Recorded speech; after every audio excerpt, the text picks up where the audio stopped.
Stop ஒரு giveaway சொல்லலாம்னு இருக்கேன். Hi guys, welcome back to my channel. இன்னைக்கு வந்து பாத்தீங்கன்னா ஒரு சின்ன இடம் ஆரம்பிக்கலாம். நீங்க ஒரு கடைக்கு போறீங்க, ஒரு சூப்பர் ரிமோட் கண்ட்ரோல் கார் இருக்கு, அதை வாங்கணும்னு ஆசைப்படுறீங்க. ஸோ இந்த காரை போறீங்க, பாக்குறீங்க, 1000 ரூபாய்னு போட்டிருக்கு. அப்படியே வச்சுட்டு வாங்கலான்ட்டு வந்துடுறீங்க. பக்கத்துல வந்து பார்த்தா ஒரு சூப்பரான வாட்ச் இருக்கு, similar to the watch which I'm wearing, அதுவும் 1000 ரூபான்னு போட்டிருக்கு. இப்போ ரெண்டுத்துல எது வாங்குவீங்க? ஆல்ரெடி வச்சிருக்க வாட்சே வாங்கலான்னு தோணுச்சுனாலும் வாங்கினா என்னது 1000 ரூபாய் லாஸ். ஏன்னா ஆல்ரெடி வச்சிருக்க சேம் வாட்ச் திரும்பி வாங்கணுன்ற மாதிரி நினைப்போம். இதே வந்து இந்த ரிமோட் கண்ட்ரோல் கார் வந்து எனக்கு யூஸோ இல்லையோ, பட் அதை வாங்கினா எனக்கு லாஸ்ன்னு யோசிக்க மாட்டேன், ஒரு பொருள் வாங்கணும்னு நினைப்பேன்.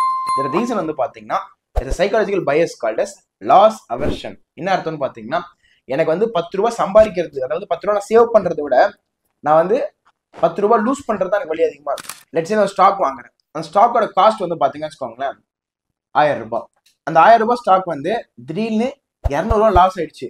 பகீர்னு உங்களுக்கு ஐயோ 200 ரூபாய் லாஸ் ஆயிடுச்சு பயப்படுறீங்க. அதே ஸ்டாக் வந்து திரும்பி 1000 ரூபாய்க்கு வந்ததுக்கு அப்புறம் சாட்டிஸ்ஃபைட், அப்பாடா வந்துருச்சு போன காசு அப்படின்னு நினைப்பீங்க. திரும்பி ஸ்டாக் வந்து எக்ஸ்ட்ரா 100 ரூபாய் ஏறுது, 1500 ரூபாய் ஏறும் போது அந்த அளவுக்கு எக்ஸைட் ஆக மாட்டீங்க. ஏன் தெரியுமா? உங்களுக்கு 200 ரூபாய் லாஸ் பண்ணதான் பெரிய வழியா இருக்குமே தவிர 100 ரூபாய் 200 ரூபாய் கெயின் பண்ணா அது பெருசா தெரியாது உங்களுக்கு. ஏன்னா 100 200 கெயின் பண்றதை விட 200 லாஸ் பண்றது தான் வந்து ஒரு வழி அதிகமா இருக்கும். இது வந்து ஒரு சைக்காலஜிக்கல் இம்பாக்ட் தான். இது பேர் தான் வந்து லாஸ் அவர்ஷன். இதை நீங்க புரிஞ்சுட்டீங்க வச்சுக்கோங்களேன். இது மூலமா நீங்க மக்களை வந்து ஈஸியா உங்களோட ஸ்ட்ராட்டஜி யூஸ் பண்ணி மார்க்கெட் பண்ணலாம் உங்களோட பொருட்களை. இதை ட்ரை பண்ணி பாருங்க உங்க பிசினஸ்க்கு. அண்ட் இதுக்கு ஒரு நல்ல எக்ஸாம்பிள் நீங்க கமெண்ட்ல சொன்னீங்கன்னா அதை வச்சு நான் ரீல்ஸ் போடுறேன், உங்களை மென்ஷன் பண்றேன். நான் this is eleven Lokesh signing off. அடுத்த மீட் பண்ணலாம். Thank you so much. ஸ்டாப் ஒரு கிவ்அவே சொல்லலாம்னு இருக்கேன், அது அடுத்த வீடியோல சொல்றேன் பாருங்க.